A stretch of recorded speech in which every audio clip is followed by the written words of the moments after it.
सोलापुरातील Akkalkot road पाण्याच्या टाकीजवळ जड वाहतुकीने पुन्हा एक बळी घेतल्याची घटना समोर आली आहे। बलकर सिमेंट टँकरच्या खाली येऊन एका 42 वर्षीय तरुणाचा मृत्यू झाला असून मयत व्यक्ती हा सर्पमित्र असल्याची माहिती समोर आली आहे। सुनील शिवाजी पवार, वय वर्ष 42, राहणार गजानन शाळेजवळ, स्वागतनगर, सोलापूर असं मयताचं नाव आहे।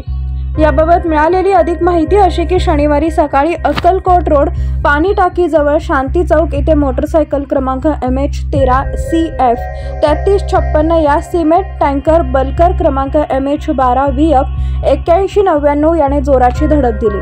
हा अपघात इतका भीषण होता की या अपघातामध्ये मयत सुनील पवार हे गाडीच्या मागच्या चाकाखाली येऊन त्यांच्या शरीराचे 2 तुकडे झाले। घटनेची माहिती मिळताच जेल रोड पोलीस ठाण्याचे पोलीस हे घटनास्थळी दाखल झाले।